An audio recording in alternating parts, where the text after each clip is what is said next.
Hey guys, this is Jam of JamOnline.ph and welcome back to my channel. So today we have something really special for me, and this is the Cherry Aqua S11 Pro. So yes, they do have a new branding now in case you didn't know, and yes, this is the latest version or variant ng Flare series ng Cherry, and it comes with a Helio G99 processor. There's also a 6.7-inch Full HD Plus AMOLED display at 256 gigs of storage, an 8 plus 8 gigs na RAM, and of course there's the 64 megapixel main camera, a 16 megapixel front facing camera, NFC, and there's the 5000 mAh of battery with 33 watts charging. So basically this is smartphone is the newest one. Dalawa actually yon, the Aqua GR and then the Aqua S11 Pro. This one is a lot cheaper at 7,999 pesos. So what are we waiting for? Let's unbox and tignan natin kung ano bang meron dito sa smartphone na ito. Alright, so we got here the Aqua S11 Pro. So time to unbox this one. So yan yung kanyang main specifications. Of course, we got here the Aqua S11 Pro. Ang ganda niya. Actually, ang ganda ng feel niya. Mamaya pag-usapan natin to, okay? Of course, we got here the in-display fingerprints. Kaya nakalagay na nga dito. Ayan, so getting started, manual. And of course, we got here yung ating jelly case. So surprisingly, we got here a USB Type-C to Type-C na cable. Again, Type-C to Type-C. And this is a 33 watts na charger. Type-C, 33 watts charger. Wow, okay, nice. Now, as for this smartphone, surprisingly, sobrang premium ng back niya. It feels like glass. Actually, parang glass nga yata to. We also got here yung matte na texture dito, matte glass texture. Of course, meron tayo dito ang camera module na medyo protruding, nakaangat siya, and then glossy over here. We also got here yung ating camera. Although it was not clear kung ano yung exact camera specifications, but we do got here a 64 megapixel main camera over here, and of course the flash. There's the branding na nakalagay na AI camera. Below, we got here the headphone jack, the USB Type-C, and of course the speaker grill. On the side, the power button and also the volume rocker.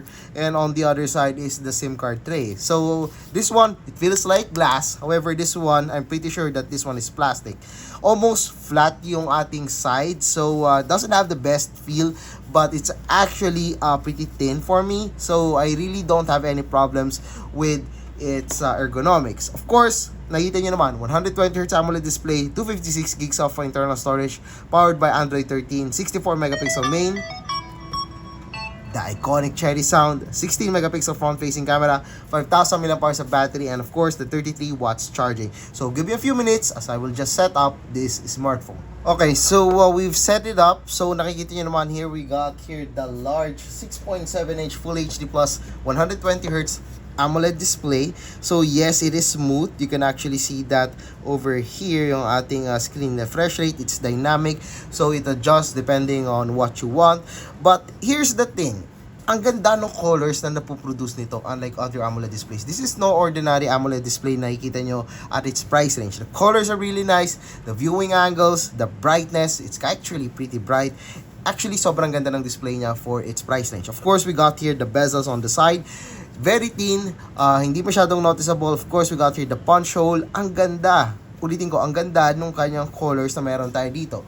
However, for the UI, makikita nyo naman na I believe na sana magkameron ng changes sa kanya UI. I am not a fan of these icons. Of course, meron tayong mga pre-installed applications over here like lens case, but thankfully, not so much. So, pagdating dito settings, of course, there are also some modifications that was done sa kanyang UI. We got your Helio G99 processor, 8 plus 8 gigs of RAM, 256 gigs of storage, and of course, the Android 13.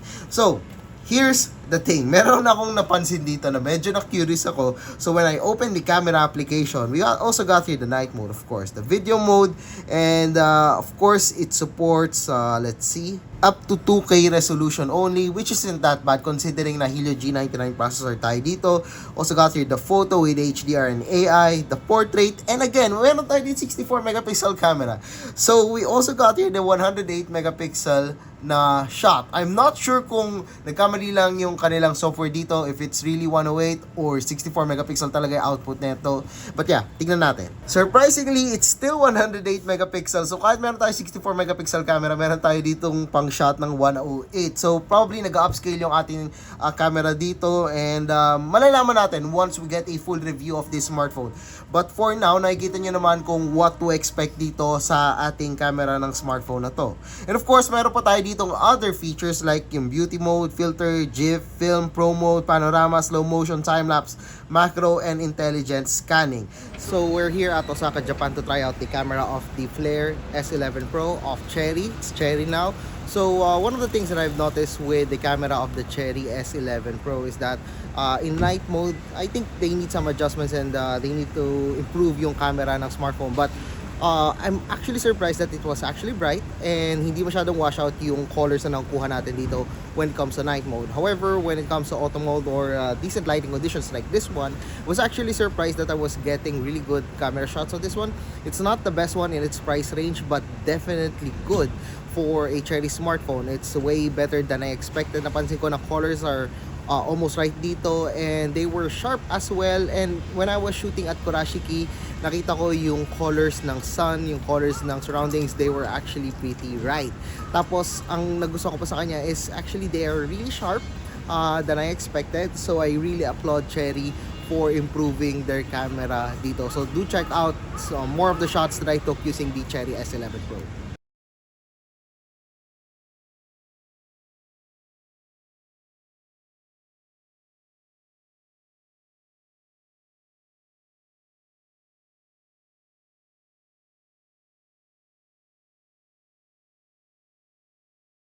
So overall, we did like the Cherry Aqua S11 Pro. There's so much to like about this smartphone. So hindi ko natapos yung video ko doon sa Osaka. So ngayon nakabalik na ako. I want to do my verdict on this one.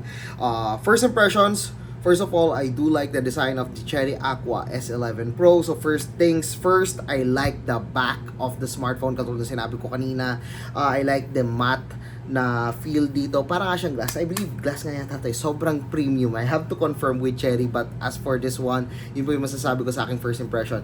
Alright, so we also got here the camera module or the camera system over here, and it looks pretty clean naman dito sa likod. The side is flat, not ergonomic, not the best feel that I can get on a smartphone, even for a Cherry smartphone. But with the included case, okay na naman ako doon. And surprising thing dito sa akin is the bright display. So we got here the large display. It's AMOLED, and my favorite part is that it comes with a really bright and really vivid na display dito, as you can see on the camera right now. I'm really happy with the display of this smartphone. I'm really happy with the build quality ng smartphone na to. And as for the price, it's 7,999. And sa kanyang camera quality, na surprise ako na yung camera quality na nakuha ko dito sa Cherry Aqua S11 Pro is way beyond the expect ko. I was expecting na hindi ganito, considering na it's been a while since Cherry has outed a smartphone sa Aqua series. And yeah, the Aqua S11 Pro naman, it's not the best one na nakita ko even for its price range, but it's definitely better than I expected, as the night mode was really bright. The colors are really nice. Again, not perfect, but they are quite good for its price range. But of course, yung ating full review nito will be coming soon. But so far, ito yung aking first impressions ng Aqua S11 Pro. So I guess that's it dito sa ating first impressions video ng Aqua S11 Pro. It's a really interesting smartphone. It's a really nice smartphone. So it's now available at Cherry Kiosk and stores nationwide. So if you want to check it out, do check out their stores para mahanson nyo if meron mang mga available na units on display. So I guess that's it for this video. So if you like this video, don't forget to give us a thumbs up. And of course, huwag nyo kalimutan mag-subscribe sa channel na to by clicking that subscribe button along with that bell button para ma-notify kayo sa mga latest videos ko dito sa aking YouTube channel. So once again, I am JamOnline.ph. Thank you for watching and see you guys again sa susunod na video.